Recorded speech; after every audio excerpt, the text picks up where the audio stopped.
You tapping in real quick for this UFC 317 is fitting to take place Saturday evening. It's going down at the T-Mobile Arena in Las Vegas, Nevada, and we have 12 fights to talk about. That main event is a bang out in the lightweight division for the vacant lightweight strap between the current featherweight champ and the current ranked number 2 lightweight in the world. Not to mention that co-main event is a bang out in the flyweight division between the flyweight champ and the current ranked number 4 flyweight in the world. This card right here, an absolute banger, in my personal opinion. We should have a lot of finishes and a lot of good action. Again, in my personal opinion. I do appreciate y'all for tapping in. This video right here, this is the full card breakdown and predictions. I'll do my absolute best as not to hold y'all ear hostage for too long, but you already know how that goes. Now, I'm not necessarily sure what that lineup's going to look like come fight night, but this is the one that I have in front of me this morning. So this is very much so the one we're going to rock with. You know what I'm talking about? Let's go ahead and dive into it. Now, as of right now, that first fight of the night, that's Niko Price versus Jacoby Smith. The hybrid versus Kobe. Jacoby Smith, man. This young man opened up as the biggest favorite on the card at minus 1,400. He is the pick. I don't want anything to do with this. Not at minus 1,400. Maybe if, you know, that double chance section for Jacoby Smith to get it done via KO, TKO, or points is under minus 500, maybe that could be a parlay piece. You know what I'm talking about? But if it's anything over the minus 500 money line, I don't even want anything to do with that. And the money line being at minus 1,400, and the fact that he's 10-0, and 8 of those victories come via KO, TKO, and the other 2 come via decision, I would like to think that via KO, TKO, or points is probably going to be like minus 650 or something like that, with the money line being minus 1,400, and those are the only 2 ways he's made his way to 10-0. You know what I'm talking about? So I'm probably going to have absolutely nothing to do with this fight. It's not a whole lot to talk about, man. In my personal opinion, Niko Price has been around for a long time, and with that being said, he's only 35 years old, so, you know, this might be a prime time Niko Price on Saturday night with Kobe, you know, being 29 years old, just entering his prime. I really don't think it matters at this stage. I get it, Niko's 35, but he's been around for a long time. He got a lot of miles on that body, a lot of wear and tear, taking a lot of damage. Durability has an expiration date. He's already met his, and Jacoby Smith's probably going to get him out of here via catching, clipping, and disconnecting him from his consciousness. Maybe Jacoby Smith, you know, locks up a submission and gets his first submission victory inside the distance on Saturday night from a club and sub type of situation. You know what I'm talking about? But if Niko Price survives, I think Kobe is just going to produce the better body of work over the course of 15 minutes. You know, land the more significant shots, hurt and wobble the hybrid if he doesn't get him up out of there. But again, I don't want anything to do with this at minus 1,400. It's Jacoby Smith via KO, TKO, or on the points, man. Moving on. Heavyweight. We got Denise, Janata, however you say old boy's name, taking on Alvin Hines, undefeated, 7-0, making his UFC debut. And it's an easy one for me. It's Denise all day long via KO, TKO, or on the points if old boy is able to survive. I don't think he's going to be able to survive, in my personal opinion. I've gone and watched all that I can, all that is available anyway, to watch on Alvin Hines, and that meatball is not coming over here and implementing any of that on Denise, in my personal opinion. 34 years old for Denise, 33 years old for Hines, 6'4" to 6'2". 2-inch height advantage for Denise and a 5.5-inch reach advantage for Denise. Even if he was at a height and reach disadvantage, I'd still take Denise to get him out of there inside the distance. Give this young man not even,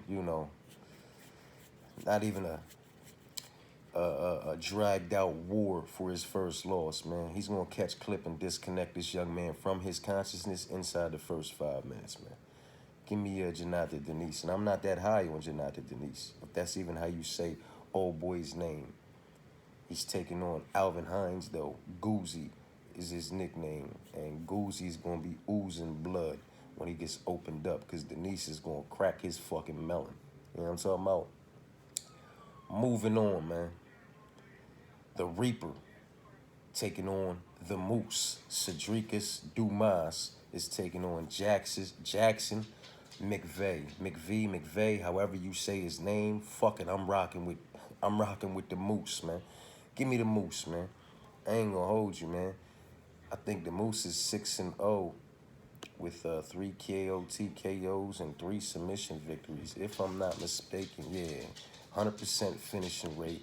And listen, man, I'm gonna rock with him to keep that 100% finishing rate intact, because Cedricus Dumas at 10-3 has proven that he can lose on, he can be clipped and disconnected from his consciousness, or doctor stoppage, whatever, KO TKO, and he's been submitted. You know what I'm talking about? He's never lost a decision. So when it comes to him losing, that's 100%, finishing rate. I think it's going to be 100% finishing rate intact across the board, man. You know what I mean? I'm not high on Cedricus Dumas. I went and I watched Jackson McVey, however you say it, the Moose. And I think he's a bit more dangerous, man. You know what I'm talking about? A bit more efficient everywhere. Just a bit more well-rounded, man. At 6-0 to Cedricus Dumas' 10-3. I believe Jackson McVey to be a better all-around mixed martial artist, ever so slightly. He's making his UFC debut. I don't want a whole lot to do with this fight, but give me the Moose over the Reaper at plus 125. Let me run that back real quick. Jacoby Smith, we already know, biggest favorite on the card at minus 1,400, leaving Nico Price a plus 800. Jacoby Smith's the pick via KO TKO or points. Alvin Hines is a plus 165 dog, making his debut against Denise. Denise is a minus 215 favorite. Denise is the pick to get it done via KO TKO round 1. You know what I'm talking about? Cedricus Dumas is a minus 150 slight favorite. Jackson McVey, the Moose, however you say it, ever so slight underdog at plus 125. That is the first dog that we are rocking with over here in the doghouse as of right now. Moving on. Terrence McKinney, T-Rex is taking on Slava Claus. Borchef's a plus 155 dog. T-Rex is a minus 195 favorite. And this is a fight I want absolutely nothing to do with. Absolutely nothing to do with. These are two inconsistent ass motherfuckers, man. You know what I'm talking about? T-Rex, T. McKinney, he is the pick. Hopefully to get this one done inside the distance via KO, TKO, or submission. Slava Claus has never been knocked out. He's lost 4 times via decision, 1 time via submission. He has 6 knockout wins. You know what I'm talking about? And we already know T-Rex can get wrecked up in there real quick. 8 knockout wins, 5 knockout losses, 8 submission wins, 2 submission losses, and no decision wins, no decision losses. It's just 100% finishing rate intact over here. You know what I mean? He's either submitting, getting submitted, knocking a joker out, or getting knocked out. You know what I mean? How you going to show up, man? I'm rocking with T. McKinney to go in there and do what he knows he needs to do to get this one done. Possibly catch and clip this man and be the first one to disconnect him from his consciousness, or, what I'd rather see him do is go in there and get this young man to the ground and lock up a submission. He has, I believe, 8 submission victories. Terrence McKinney, did I just say? Out of his 16 victories, 8 of them, 8 via knockout and 8 via submission. So he's split right down the middle. And Borchef has been submitted. Not to say that he can't get knocked out. If anybody's going to do it, it'll be T. McKinney and real quick. But maybe he clubs and subs him.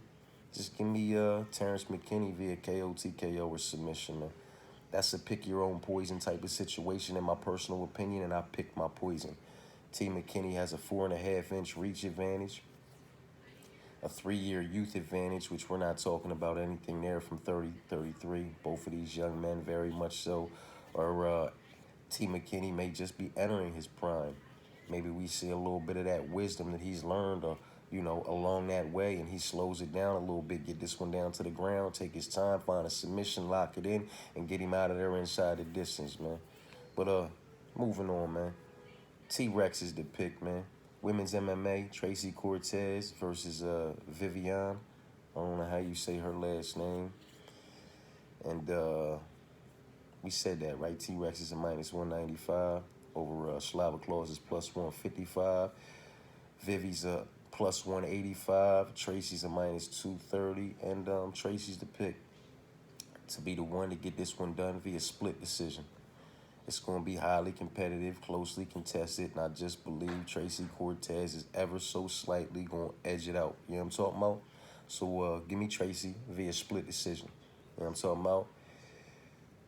Hyder, this is my next underdog, and he's also a +125, just like, where was he at? Where was he at, man?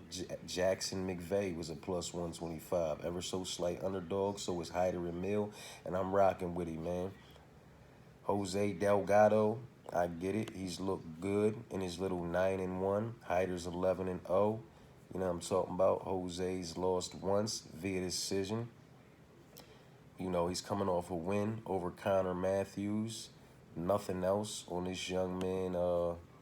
That's not even worth calling home about, but nothing else on his resume is even worth talking about, in my personal opinion, because none of it equals to the win that Hyder Emil's coming off of, in my personal opinion, and William Gomis. William Gomis is very solid, very well-rounded, and for individuals who don't like him, that's why they don't like him, because he's very solid, very well-rounded, and has a way of just slowing fights down in Gomis fashion and finding a way to get a victory. Cash is a dog against Joe Anderson Brito. He's put on some, he's produced some good bodies of work, man, in William Gomis. So the fact that Hyder was able to ever so slightly edge William Gomis out and produce a better body of work over the course of 15 minutes than William Gomis, in my personal opinion, that speaks volumes. A lot more than anything Jose Delgado has done. So give me the undefeated individual, and Hyder Emil 11-0 to improve to 12-0, and I'm getting him at +125. Listen, man, we caught him at plus money. If not his left, he wasn't a slight dog against William. I know he was a dog against the boy Lee, undefeated, when he took that O from him with quickness.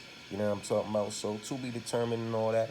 But I'm rocking with Hyder, man, and I'm quite confident in that pick, man. Now, this is a dog after dog type of situation, but we've had dog after dog after dog bark on a card before. You know what I'm talking about? 3 dogs back to back on the same card went wild.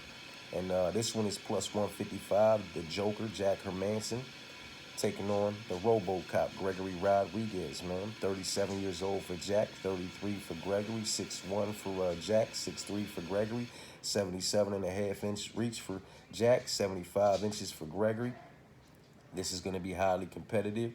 This is going to be closely contested. I just believe that Jack Hermanson is ever so slightly going to edge out every single round. Maybe it's, 2 rounds to 1. I believe it has the potential to be 3 rounds to none. The Joker over RoboCop. The distance management. You understand what I'm saying to you? The implementation of Jack Hermanson's kicking game, his all-around body of work, I just believe to be better. And maybe Gregory is a bit more dangerous, but I think Jack's a bit more you know, efficient in there. Like he's just a bit more solid, man. He's a bit more well-rounded. The IQ's better. He's not going to take unnecessary risks or put himself out there. You know what I'm talking about? Give me my third dog on the card, an ever so slight dog, just a little bit more, plus 155 here for Jack Hermanson, the Joker, to get this one done via unanimous decision. 2 rounds to 1. I would not be surprised if it was 3 rounds to none. Now moving on. Peyton Talbot, 9-1, taking on Philippe Lima, 14-1, and Philippe Lima, Philippe is the pick. You know, he is the win over Muhammad Naimov. You know what I mean? And I was on the side of Muhammad Naimov when he fought Muhammad Naimov, so I was on the wrong side of that pick. I picked him against Miles Johns, so I found myself on the right side of that one. You understand what I'm saying to you? But I might not have even picked him against Miles. I might have picked Miles, but properly prepared myself for being on the right side of that pick with the swap out option, because I did hit a parlay that night when he fought Miles. I did not when he fought Muhammad Naimov, because I didn't apply the swap out option to that fight. It's just the body of work that's been produced and who it's been produced against, in my personal opinion, on Philippe's side, is just a bit more respectable. You know what I mean? It's just a bit more respectable, in my personal opinion. I think he's more solid, more well-rounded, and I honestly believe he's a bit more fucking dangerous, too. So, Philippe Lima at minus 180 over Peyton Talbot's plus 145 dog tag to, you know, move on to 15-1 and send Peyton Talbot, you know, out of the cage 9-2. Benil Dariush at plus 120. Benny taking on minus 150 Hanato Money Moicano. And I'm rocking with Hanato Money Moicano to be the one to get this one done via unanimous decision. Maybe he finds a way to find a finish, but I don't necessarily believe that to be the case. This is going to be highly competitive. This is going to be closely contested. And this is just another one where I believe the side that I'm on is going to be the side that ever so slightly edges it. You know what I mean? Maybe Benil Dariush has a round or has a moment or moments in a round. Maybe it's 2-1, but I do believe it's going to be Hanato Moicano via decision on the points. Maybe it's split. Maybe it's majority. Maybe both their names get rang off and only one of them, you know, gets their hand raised. I don't believe it's going to be a draw or anything like that. I think Hanato Moicano is just the volume, the energy. I think he's just going to ever so slightly edge Benil Dariush out if he doesn't find himself getting finished in some way, shape, form, or fashion. I'm all in on this fight, man. I'm real interested to see how this one plays out, man. 36-36. 22-6-1 to 26-1. You know, they've both been in there with the who's for the most part, man. It's gonna be a good fucking fight. I'm rocking with Money Moicano to be the one to walk away victorious in some way, shape, form, or fashion. Moving on, Brandon Royval taking on Joshua Van, and with all due respect to Joshua Van, I believe, me personally, that we're getting Brandon Royval at a wonderful price tag, man. So I'm going to be all over that a little bit later on today. I'm going to tap in with some parlay options with the parlay video, and we're going to talk about all of that. Yeah, I'm talking about, but minus 120 for, come on, man. It just is what it is, you know. The wins over Kai Kara France, you know what I mean? Matus Nicolau, Brandon Moreno, the second go-around, and then, you know, the boy Tat taking that O from Tat after getting the revenge on in the second go around with Moreno. 2 fights with Moreno was just experience, and then winning one of them, beating Matus Nicolau. Like, come on, he's been in there with Alexander Pantosia. You know what I'm talking about? It is what it is, man. I just think right now Brandon Royval has found, at 32 years old, has found his rhythm. Yeah, I'm talking about like he's in his prime. Like this is, you know, we're about to get peak. we're getting a peak Brandon Royval up against a 23-year-old Joshua Van who still has some grounds to cover. You understand what I'm saying too? Not just proven grounds to cover. He has some learning curves to go around. You know what I'm talking about? And there is a reach disadvantage here and a height disadvantage of 4 inches. You know what I'm talking about? In the height and 5.5 inches in the reach. He was at a height and reach disadvantage to Charles Johnson, if I'm not mistaken, when Charles Johnson got him up out of there with that nasty uppercut. You know what I mean? And, you know, he has since gone on and produced a beautiful body of work against a somewhat legitimate level of opposition. You know what I'm talking about? So this is another one, man, that is kind of, for me, I like Joshua Van, but I can't let that get in the way. You understand what I'm saying to you? I can't let that get in my way. I like Malcolm Wellmaker, but I know Malcolm Wellmaker's not going in there and beating some of these top fives and champions right now. He has some grounds to cover, some learning curves to go around, whether he loses or not. Just he needs some experience needs to be gained inside that octagon against some of these other individuals of a higher tier. You understand what I'm saying to you? And a legitimate high level of opposition, man. Brandon Royval has done that, and at 23 years old for Joshua Van, who still has a lot of ground to cover. 32 years old for Brandon Royval, Raw Dog against the Fearless, and I think Raw Dog is peaking. I think this is prime time. You know, we might see the best performance we've ever seen out of Brandon Royval on Saturday night. I have to rock with him, and I have to believe that I'm getting a fucking steal with this minus 120 price tag based off the fact that the Fearless Joshua Van has came, you know, into the UFC and done what he's done. You feel what I'm saying to you? He had his setback with Charles Johnson, and, you know, since then has gone on to do his 1-2.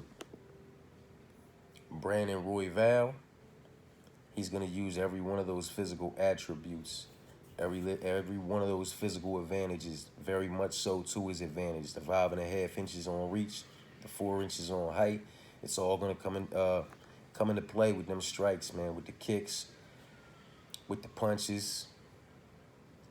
I actually think Raw Dog's a bit faster, where the Fearless is a bit more powerful.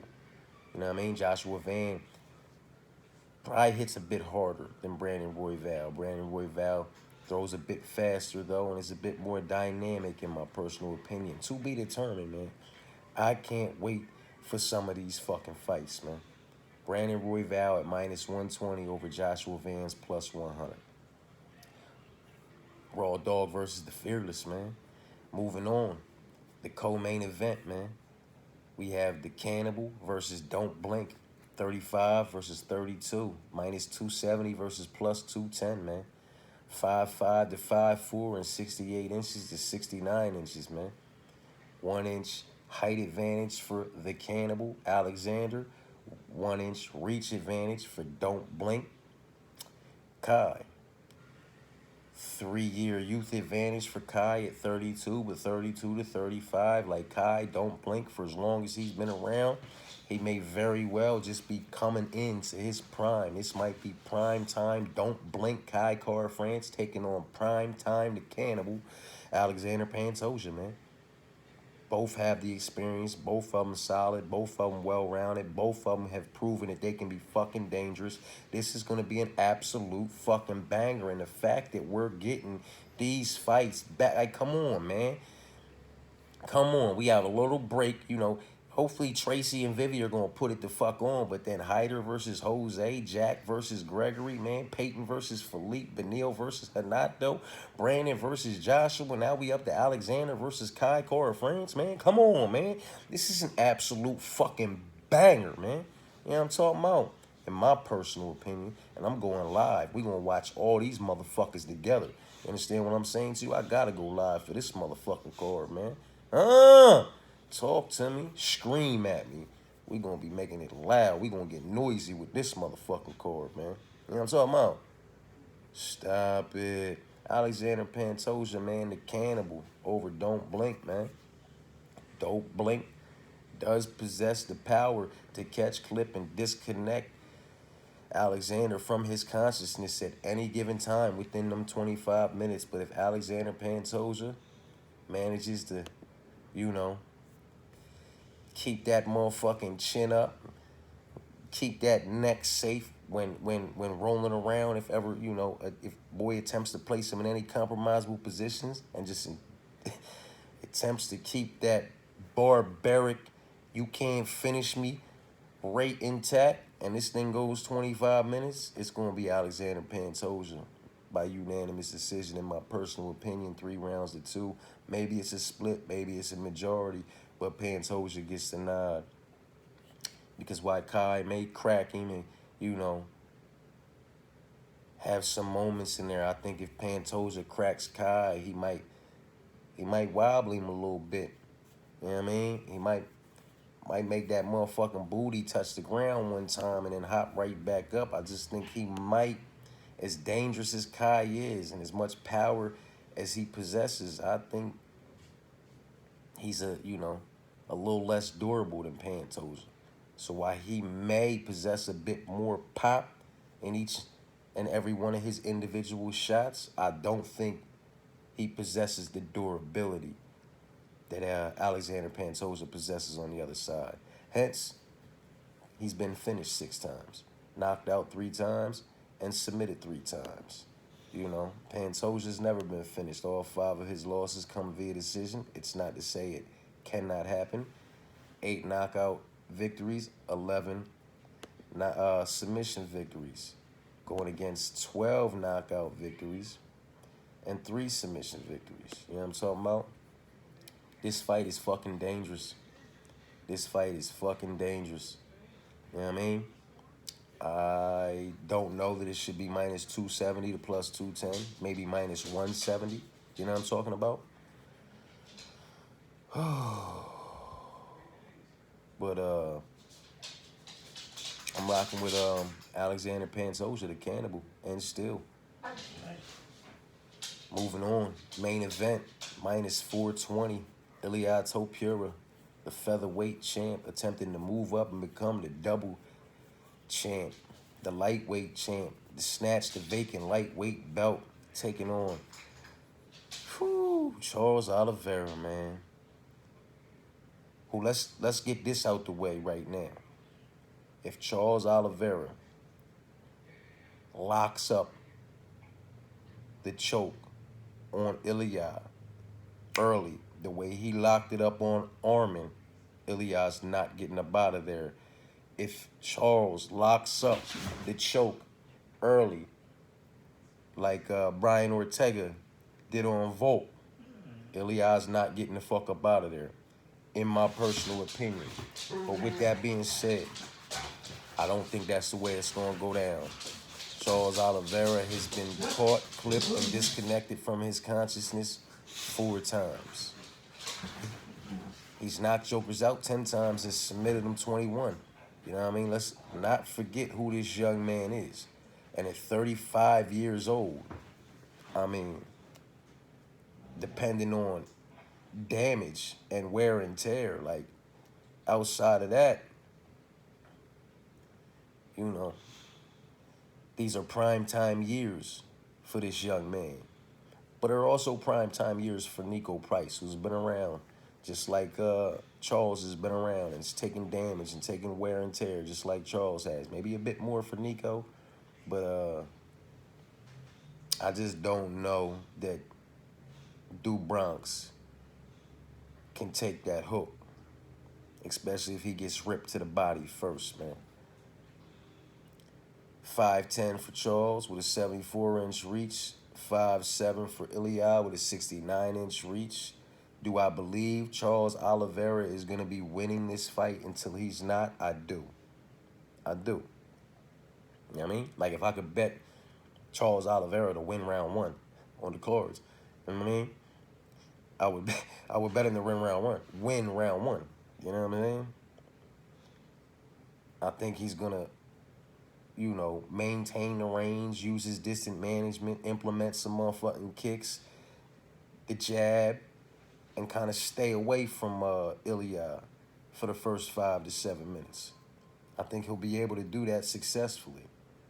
But then Ilya is going to find his way in. Ilya, you know, is good at not getting hit so much while he's on the outside and taking too much damage. And I feel like when he finds his way in there and he finds that range and he finally gets that timing down, boop, bow, bit, bung, bung, it's just going to be over. So unfortunately, I have to take Ilya Topuria to get this title, become double champ, move on to 17-0, and hopefully, you know, hopefully he has to fight an Armin, you know what I mean? Somebody like that next.